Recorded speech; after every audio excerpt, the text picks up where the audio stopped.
नमस्कार, जी बिजनेस में आपका स्वागत है। मैं हूं इंदु। आज के इस खास पेशकश में हम बात करेंगे किंगफिशर के संकट की। किंगफिशर एयरलाइंस के लिए नई मुसीबत खड़ी हो गई है। पिछले कुछ दिनों से उड़ानें रद्द करने के मामले में डीजीसीए ने एयरलाइन से आज शाम तक जवाब मांगा है। डीजीसीए ने उड़ानें रद्द करने की वजह पूछने के अलावा एयरलाइन से बिना अनुमति उड़ानें रद्द करने पर भी सफाई मांगी है। इसके अलावा डीजीसीए ने अन्य एयरलाइंस को किंगफिशर की दिक्कतों के चलते किराया न बढ़ाने की हिदायत भी दे दी है। हमारे साथ सुभाष गोयल जुड़े हुए हैं, जो कि चेयरमैन है स्टिक ट्रेवल से। Mister Subhash, welcome to J business. Mister Subhash, क्या लगता है आपको कि दिक्कतें तो कई सारी हैं और किंगफिशर के सामने अब कोई सॉल्यूशन भी कुछ खास ठीक नजर नहीं आ रहा है, लेकिन क्या लगता है फिर भी अगर कोई पार्टनर मिल जाए, अगर बैंकर्स रिस्ट्रक्चरिंग के लिए मान जाए किंगफिशर के लिए, तो क्या बात बन सकती है दोबारा? देखिए, दुनिया में कई एयरलाइंस इस फेज से गुजरी हैं जी, और कई एयरलाइन बैंकरप्ट हो गई हैं और कई एयरलाइन दोबारा स्प्रिंग अप कर गई हैं। ये बड़ी दुर्भाग्य की बात है कि किंगफिशर एक इतना अच्छा ब्रांड था और एक इतना अच्छा ब्रांड बन गया था। अगर ये थोड़ा अपने खर्चे पे काबू रखते और थोड़ा, जैसे कि अभी आपको बताया गया कि अपनी एक्सपेंशन पे की बजाय कंसोलिडेशन पे करते, तो ये एयरलाइन बहुत अच्छा उभर के आ सकती थी जी। पर अब जो सिचुएशन है, ये आज की सिचुएशन नहीं है। पहले भी इन्होंने कुछ उड़ानें रद्द करी थी, जिसे डीजीसीए ने इन्हें क्वेश्चन करा था कि भाई आपने एकदम क्यों उड़ानें रद्द करी। और जब इन्होंने अपनी लो कॉस्ट सर्विसेज बंद करी, तब भी बगैर परमिशन के, बगैर इंफॉर्मेशन के इन्होंने अपनी उड़ानें रद्द कर दी। तो इससे क्या होता है कि जो पैसेंजर है वो स्ट्रैंडेड हो जाता है और जो कॉन्फिडेंस है पैसेंजर का वो शेक हो जाता है।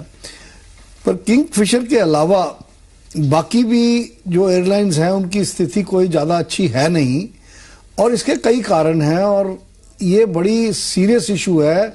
गवर्नमेंट को भी इस इशू को बहुत सीरियसली लेना पड़ेगा। एक तो हमारा नेशनल कैरियर जो है उसकी हालत बड़ी खस्ता है। जेट एयरवेज भी ज़्यादा प्रॉफिट में नहीं है, सिवाय एक आध कैरियर के बाकी सारे कैरियर्स नुकसान में हैं। तो किंगफिशर ने बहुत शोर मचाया था एफडीआई का, और हमें उम्मीद थी कि जैसे ही गवर्नमेंट एफडीआई अनाउंस करेगी, इनके पास शायद कोई इन्वेस्टर तैयार बैठा है और वो एक रीस्ट्रक्चरिंग किंगफिशर की हो जाएगी जी। बट दुर्भाग्य से इनकी गुडविल इतनी खराब हो गई थी कि मुझे लगा कि इन्वेस्टर अगर कोई होगा भी तो वो बैकआउट कर गया। तो ऐसी सिचुएशन में किंगफिशर को गवर्नमेंट, डीजीसीए ने इनसे जवाब मांगा है। इनको गवर्नमेंट को साफ साफ कहना पड़ेगा कि ये हमारी फाइनेंशियल सिचुएशन है और हमें फाइनेंशियल रीस्ट्रक्चरिंग करनी पड़ेगी। और कई एयरलाइनें हैं, जैसे कॉन्टिनेंटल एयरलाइन 2 बार चैप्टर 11 में गई और आज अमेरिका की मोस्ट प्रॉफिटेबल एयरलाइन है। और यूनाइटेड के मर्जर के बाद भी जो कॉन्टिनेंटल के चेयरमैन और बाकी हैं वही मर्ज्ड एयरलाइन को हैंडल कर रहे हैं। तो ऐसी सिचुएशन नहीं है कि किंगफिशर एकदम बैंकरप्ट हो जाएगी जी, क्योंकि पीछे भी उनके जो liquor, he is one of the biggest liquor barons of the country, तो वो पैसा है। पर इनका जो मैनेजमेंट है इसमें ड्रास्टिक चेंज की जरूरत है और इसको मतलब या तो किसी अच्छे चार्टर्ड अकाउंटेंट को या किसी फाइनेंशियल कंसल्टेंट को लगा के इसकी एयरलाइन की इमीडिएटली रिस्ट्रक्चरिंग करनी पड़ेगी। जैसे कि पेशेंट को एकदम इमरजेंसी में ले जाके ऑक्सीजन देना पड़ता है, ऐसी सिचुएशन में किंगफिशर आ गई है। तो अगर ये सिचुएशन संभाल नहीं सके तो नेचुरली फिर जो बैंकरप्सी की हालत है, एयरलाइन क्लोज डाउन हो जाएगी। मिस्टर सुभाष, आपसे जानना चाहेंगे कि क्यों जो विजय माल्या है वो खुलकर इस चीज को एक्सेप्ट क्यों नहीं कर ले रहे?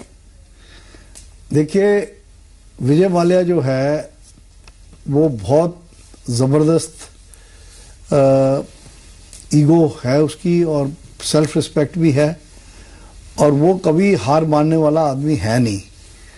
तो उसको समझ नहीं आ रहा कि ये कैसे सिचुएशन हो गई और इसको कैसे संभाला जाएगा।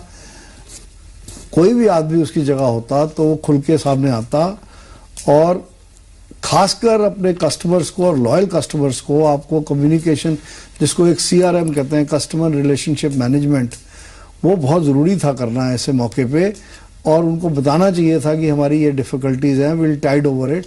और यही रिलेशनशिप आपको बैंकर्स के साथ मेंटेन करनी चाहिए और बैंकर्स को भी बताना चाहिए कि ये सिचुएशन है। ऐसी सिचुएशन में चुप रहना या पीछे से कोई इन्वेस्टमेंट, या हो सकता है कोई इन्वेस्टमेंट की वो नेगोशिएट कर रहे हैं जो कह रहे हैं कि हफ्ते 10 दिन के बाद सारी फ्लाइटें नॉर्मल हो जाएंगी, तो दैट इज ऑल्सो पॉसिबिलिटी। अगला ये सोच रहा होगा कि भाई इन्वेस्टमेंट जब मेरी आ जाएगी तो उसके बाद मैं फिर प्रेस कॉन्फ्रेंस करूंगा या अनाउंस करूंगा, तो ये भी एक कारण हो सकता है।